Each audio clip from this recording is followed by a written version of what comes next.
Hey, I'm really glad you're here. Today's session is called Seen, Heard, and Supercharged, the Power of Personal Reply. And I want to start by clearing something up right away. This is not about being nicer. It's about using connection as a business tool. It's about operating from a position of thoughtful strategy, not just kindness. And most business owners are really focused on content, launches, funnels, and what's happening right now. But far fewer people design for the long-term conversations and long-term connection. And personal replies are one of the easiest, fastest, lowest tech, highest leverage improvements you can make literally starting today. You do not need a bigger audience for this to work. What you actually need are better moments to show up and better follow through. And very often, those two things naturally lead to a bigger, or at least more engaged, more activated, more loyal audience, anyways. But first, allow me to introduce myself in case we haven't yet met. Because, well, you might be wondering who the heck I am and what creds do I have to be, sitting here in front of you blabbing on about all this stuff. Well, to start, I'm Suze. I'm the gal in the corner office over here at SB Success Factor HQ.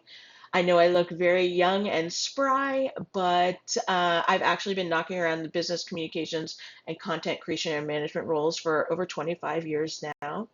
My background also includes a lot of operations management, program and project management, and information and knowledge solutions. I have worked for and in all sorts of organizations, from small family-run medical device manufacturers to multinational investment management firms. So yeah, I've been around a few blocks a few times. Now I focus on helping small businesses and agencies with their business communications and content programming needs through a range of products, services, content, and events. And I love exploring where these BizCom topics intersect with tech, commerce, geopolitics, and culture, kind of examining how these things weave together and impact each other, which is part of what sparked the idea for today's presentation. So with that, let's get back to the program. Before we talk about strategy, tactics, systems, and scale, let's zoom out for just a moment and talk about why this matters right now. Well, we're living in a world where automation creates speed, but it does not create meaning. People are flooded with content, they're flooded with tools, they're flooded with AI. You know what I'm talking about. But meanwhile, they're really still starved for acknowledgement, validation, and being seen and heard. A real human reply communicates something very powerful. It communicates, I see you, you matter. You're not just a name in a database or a number in a spreadsheet. In a world where there is very clearly a trust deficit, or what many people are calling a trust recession, this becomes a no love trust shortcut, not a gimmick. And honestly, I personally also think that there's an empathy recession. And when you respond person to person or peer to peer, you're really signaling compassion, understanding, vulnerability, and that you genuinely care. You give a damn. So when you're communicating that you actually have a vested interest in the other person and their success, that's very meaningful to them. And when everything else starts to feel automated, this human to human or H to H becomes a real differentiator. It's your magic. It's part of your irreplaceable secret sauce. So now let's move on and let's connect the emotional side to something very practical: learning, action, and results. So how can personal replies really drive change and progress and impact in your business? Well, here are a few ways that using personal replies can really change what's going on in your business for both you and for your audience or your customers, members, students, or whatnot. First, people ask better questions when they feel safe. They've let their guard down, and so they're able to be more open and honest and seek the real answers that they really need. They might be feeling more understood, and that's because you've reduced their feeling that they need to hesitate or second guess themselves. And small, fast feedback loops shorten your time to action and their time to action. Personal guidance increases confidence to try new things. So um, your customers or students or members might be more motivated and mobilized and ready to extend themselves to grow. And confidence increases, completion rates, usage rates, follow through, and actually implementing, which will help drive results for them and be meaningful for you because you're going to get better testimonials, you'll have better success rates and that sort of thing. And this is how personal connection speeds up the knowing, liking, trusting, and actually doing. But this isn't just, soft impact. There are very real business outcomes tied to this. Used well in your biz, personal replies can lead to real results. Personal replies can increase reply rates, which improves your inbox placement engagement, all those lovely email metrics we follow. It can create memory and emotional associations with your brand. And I don't know about you, but I'm leaning into nostalgia core pretty hard these days.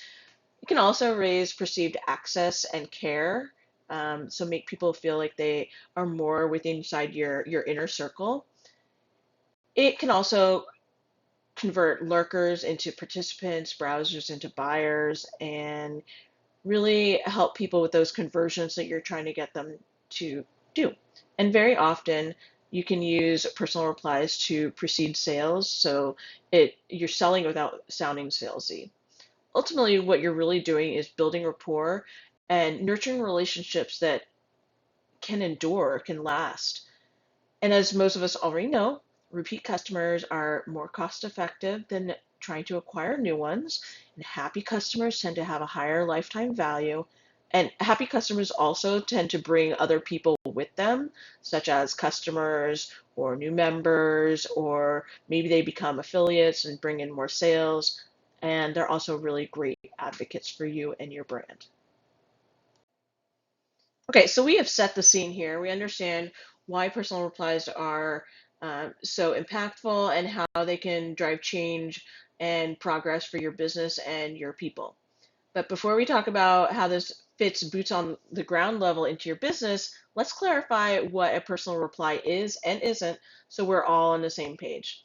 Now, a personal reply might be a thoughtful email response to a newsletter reply you get, a meaningful comment back on somebody's social post, and not just a heart emoji, a short private message after a community post, a quick personal follow-up after a live event, maybe a short Loom style video reply when you really need to get some nuance in there, or a handwritten note or card for some really high touch, high impact moments, or a reply to someone else's newsletter or post when you generally have something useful to add or share. The key thing to remember here is that personal replies happen where engagement already occurs. You don't need a new platform, you don't need a new tool, and yeah, it's really pretty simple. So now let's talk about what actually makes a reply feel personal and not just fast and surface level. So a reply feels personal and valuable when you do something like reference specific things that the other person has said, or you reflect their situation back to them in one clear sentence. Maybe it's you're validating their effort and not just their outcomes. It could be sharing one relevant idea, resource, or direction, and not a fire hose of 27. It could be maybe offering an optional next step or next level of help without obligation to you. It could be in using human language, not coaching language or jargon or corporate speak. It might be adding warmth or levity where appropriate. Basically, you just want to show that you are taking a moment to understand them and their business. And, there's a lot of ways to do that. You could just simply analyze what they're saying. You could quickly browse to their website, profile, recent posts on social. Um, and ultimately, you're ending with a low pressure continuation, a simple question or invitation. And all or any of these things can help make your replies feel personal. And again, like you care and are really interested in their success. Now that we are aligned on what personal replies look like and what goes into them, let's talk about how to use them intentionally inside of your business. Now we're getting into implementation, how you're actually using personal replies in your business. And this is where strategy really matters because you do not want to be replying to everything. You want to identify maybe 3 to 5 high leverage moments, the kinds of moments where a personal reply can make a real difference for you and for your customer. Because remember, we're being intentional here. We're not just creating busy work for ourselves or for our people. So some examples of good moments to include a personal reply might be onboarding, or when someone has a first win or shows indications of struggle. Someone's first public share in a community or group that you manage might be great. And points where people commonly drop off, like students stalling out in your course or members canceling their membership. These are great moments to send a personal reply. You can create a simple internal rule for yourself to help you recognize these moments. Something like, I reply personally when someone shows effort, confusion, or momentum, or I reply when someone mentions a relatable personal hardship that's affecting their business. Similarly, you can decide in advance where and when you will not reply personally. This prevents guilt-driven support. By designing this into your way of doing business, you're creating some rigor and guardrails so it doesn't get out of hand. Once you reply, though, there's often an opportunity to go one step deeper, to continue the conversation without turning it into something awkward or salesy. And this is a beautiful thing. So don't treat the first reply, your first reply, as the whole moment. Each interaction can create a new open loop, which is, awesome for you. So you can continue the conversation when they respond with energy or they share more context or they ask, another real question that you can answer. And then, just ask one simple clarifying or forward moving question in return, or maybe offer one next resource or bit of direction. And you just want to be sure that you're not turning the conversation into a pitch or overeducating them to the point that they really don't need you anymore. You want to let the conversation end naturally and treat it like a professional human dialogue and not a a funnel step. Now, I know the question that's probably screaming through your mind right now is, yeah, but how do I do this without like totally drowning in replies? And I'm going to be honest, volume isn't an issue for me right now because I'm still pretty small. I'm a little fish, but it's really easy to imagine that a larger business or one with super engaged audiences might feel a deluge coming on. And even if you're small right now, it still makes sense to be as streamlined and productive as possible because maybe you have fewer resources to use and because you want to future proof your business. And that's just, your savvy business badass coming through, which is great. So the answer at a 30,000 foot level is prioritization and commitment. You have to decide this is worth it because it may mean edging something else out. Sensible systems.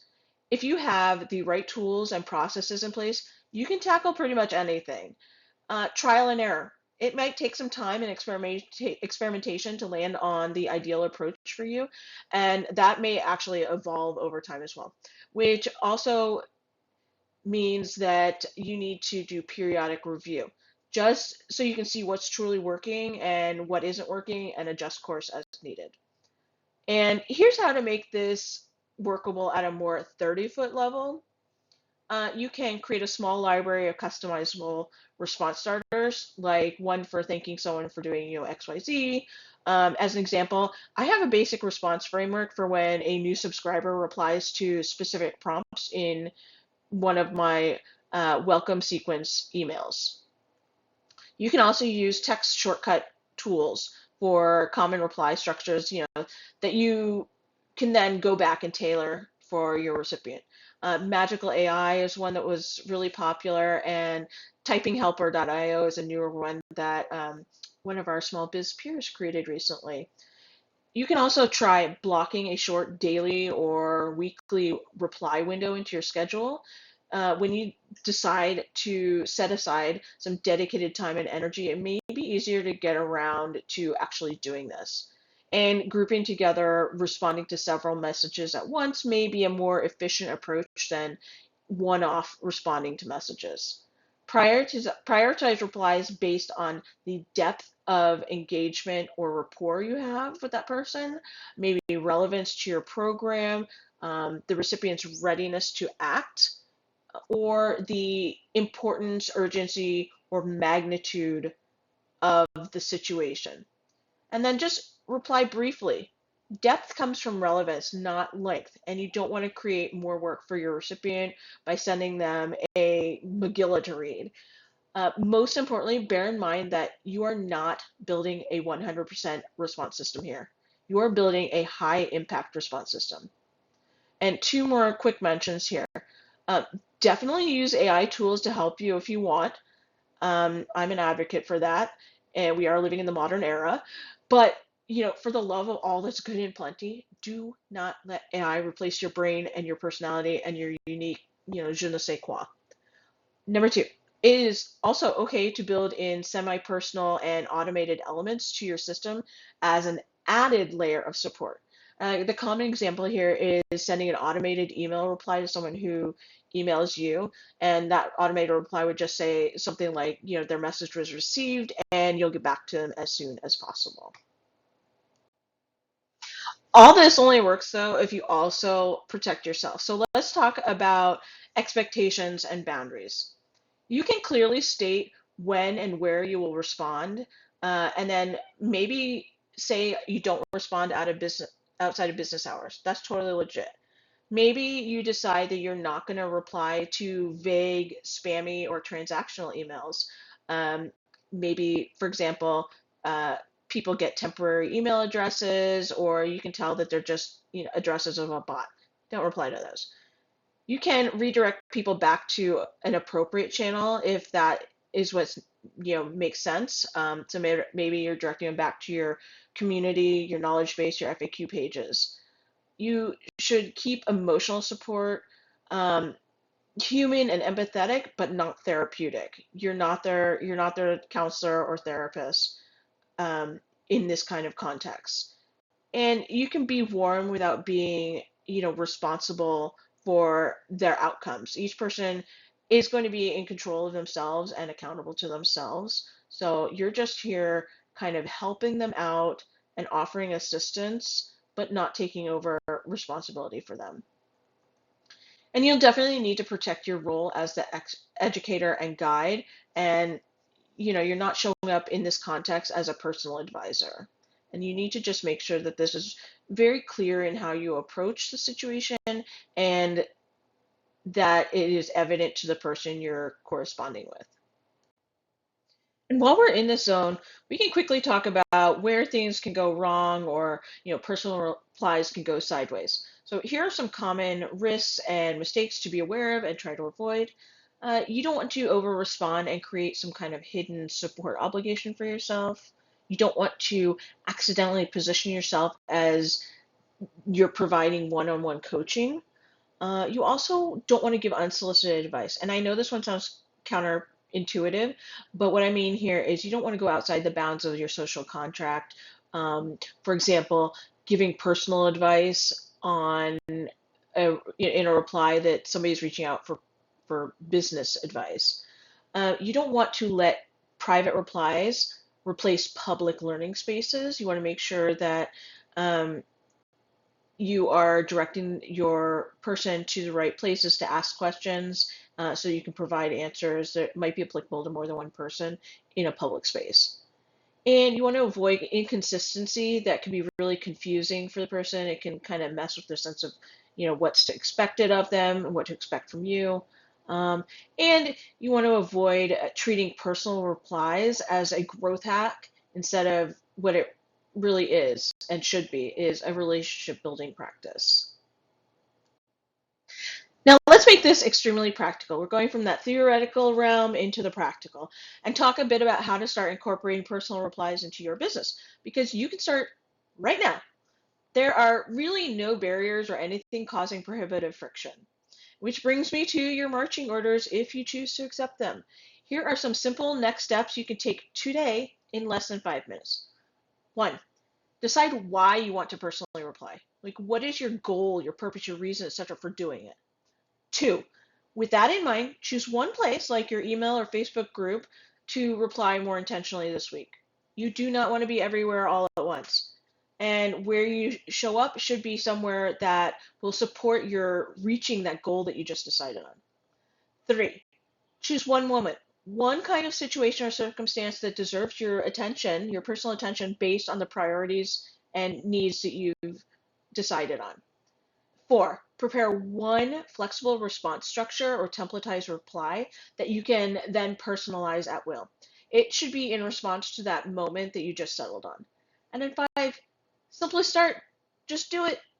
Now, you'll want to bake in some tracking and evaluation points as you go, so you can see what types of replies spark conversation, which ones lead to action, and so forth. And then just adjust your triggers and templates and so forth periodically as needed. And that's it. Small system, small habit, big compounding effect. If you'd like a handy way to strengthen your communication skills behind all of this, you can go grab my freebie, the Business Communication Skills Assessment. And this bad boy is designed to help you surface the skills that make personal replies easier and more effective. It gives you practical language and structure for empathy, clarity, tone, and usefulness.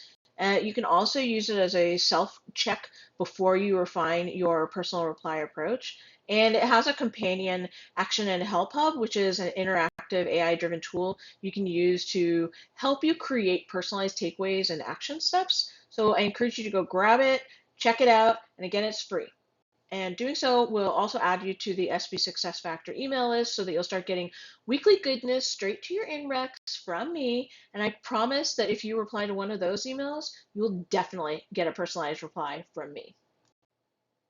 All right, my friend, that's it for us today. Thank you so much for listening to my spiel. I hope you found it helpful and maybe even a little inspiring slash motivational, like you're going to actually consider taking action.